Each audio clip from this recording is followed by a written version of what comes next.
subsequent changes is in lease or lease remeasurement.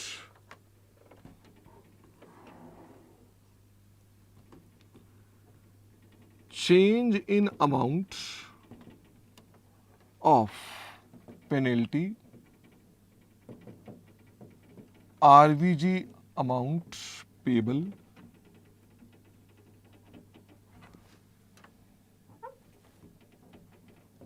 और VLP amount. क्या करना पड़ेगा? Recalculate lease liability based on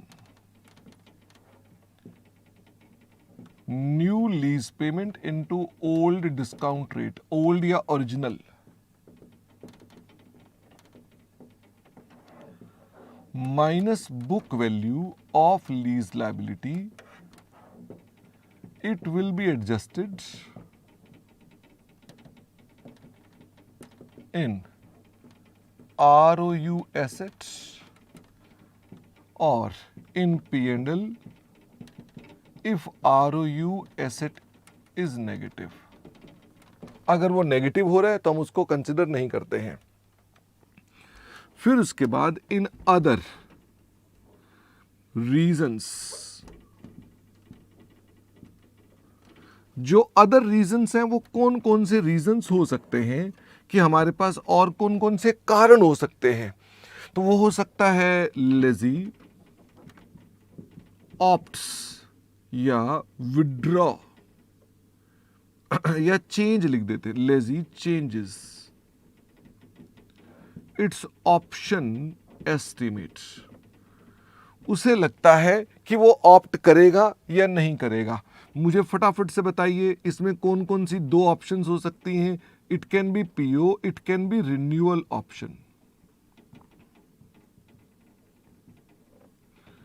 ऐसे केसेस में भी हम अपने पास क्या करते हैं, recalculate lease liability based on new lease payments into new lease rate, new discount rate,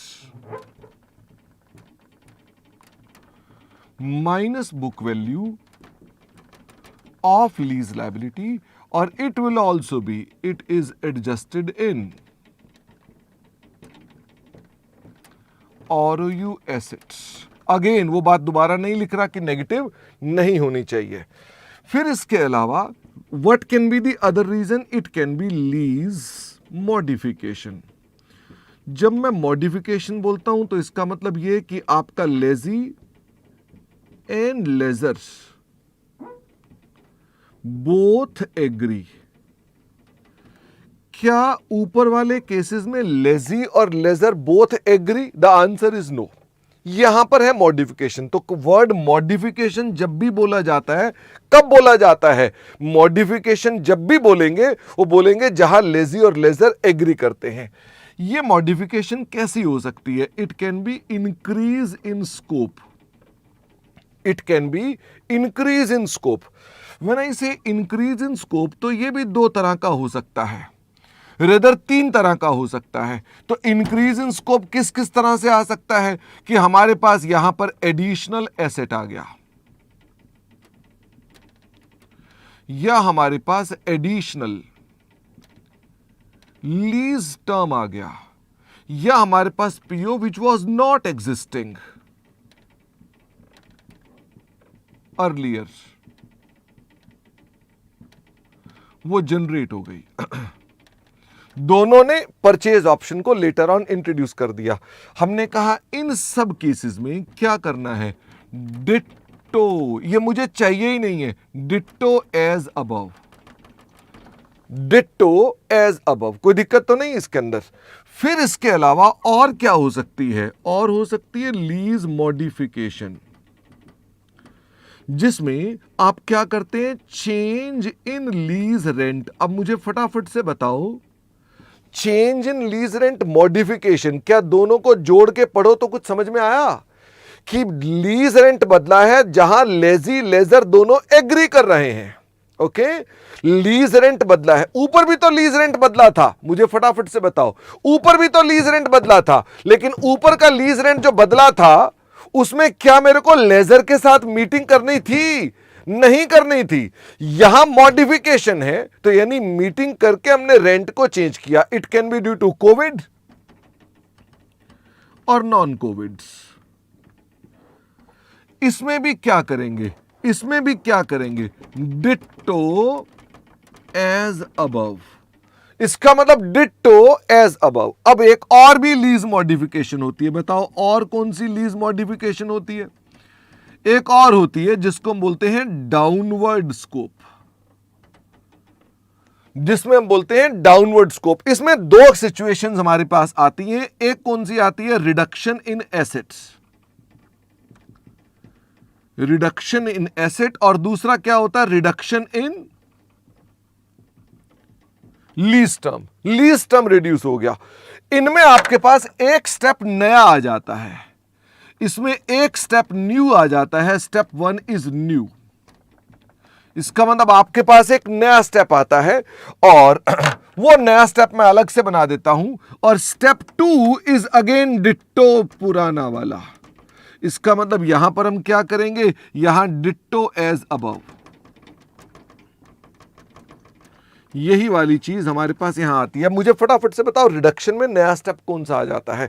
तो यहां पर मैं लिखकर दिखा देता हूं। रिडक्शन में हमें अपने पास, अगर मान लीजिए आपने एसेट रिड्यूस कर दिया, एसेट रिड्यूस कर दिया, तो आपको अपने पास लीज लायबिलिटी टू आरओयू एसेट करना पड़ता है।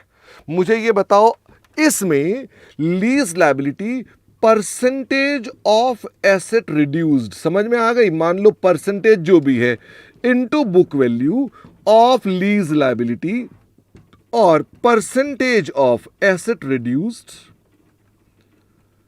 Into book value of ROU asset.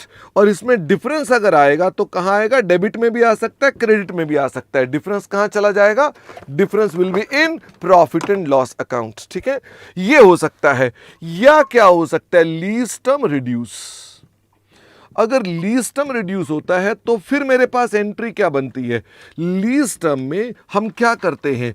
Present value of lease payment waived. किस रेट से? Original rate. ओरिजिनल रेट से जो लीज पेमेंट वेव्ड है। ध्यान ये रखना कि इसकी जब प्रेजेंट वैल्यू निकालनी है ना आपने, तो जो वेव होती है लीज टर्म कौन सी होती है? पहले वाली वेव होती है कि आखिरी वाली वेव होती है? वो कहता है 2 साल लीज टर्म कम हो गई, तो क्या बीच वाली लीज टर्म कम हो जाएगी या आखिरी वाली लीज टर्म कम होगी? आखिरी वाली कम होगी। तो अगर आखिरी वाली कम होगी तो प्रेजेंट वैल्यू सावधानी से निकालना, उस वर्ष की प्रेजेंट वैल्यू निकालना कि जिस साल में आप वेव करा रहे हैं। मैं उम्मीद करता हूं कि आप चार्टर्ड अकाउंटेंट हैं, मेरी बात समझ गए। हमने प्रैक्टिकली इसे डिस्कस भी किया था। और फिर आरओयू में क्या करेंगे? Pro rata. प्रो राटा को मैं ऐसे लिख देता हूं, book value of ROU into lease term waived upon lease term available. Total कितने की थी? जो टोटल अवेलेबल लीज टर्म थी, मान लो अवेलेबल थी 2 साल की, 1 साल वेव हो गई, तो हम अपने पास इसको रिड्यूस कर देंगे। और डिफरेंस कहां चला जाएगा? P and L. मत्था पच्ची तो सिर्फ इसी स्टेप में है, औरों में तो नहीं है, बाकी तो कोई चेंज नहीं है।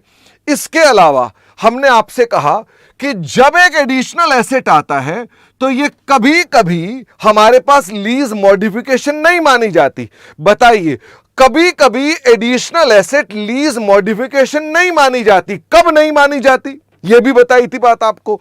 तो मैंने कहा अगर मान लीजिए कोई एसेट ऐड हुआ है whose consideration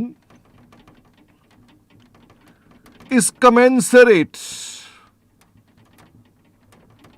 to market standalone price, यानी मार्केट के प्राइस से कमेंसरेट है। तो ऐसे में आप क्या करते हैं, उसे आप ट्रीट करते हैं एज सेपरेट लीज, उसे आप एक सेपरेट लीज के रूप में ट्रीट करते हैं। ये आपका एक स्पेशल पॉइंट था, यानी ये मैंने आपको एक स्पेशल पॉइंट बताया जिसमें आपको कोई मत्थापच्ची नहीं करनी होती है, वो एक लीज ही अलग होती है। तो मुझे ये बताओ, this was the whole concept जो मैं आपके साथ पिछली 1.5 क्लास से कर रहा था। मुझे उम्मीद है कि अब आप अपने पास, इसी में सारा कॉम्प्लेक्सिटी थी स्टैंडर्ड की, बाकी स्टैंडर्ड में कोई कॉम्प्लेक्सिटी आगे नहीं मिलेगी आपको, पहले भी नहीं थी। तो मैं अपने पास इसका प्रिंट आउट आपको दे देता हूं, मैंने इसका वीडियो भी बना दिया, आप इसको बाद में चाहे तो अपने हाथ से भी ड्रॉ कर सकते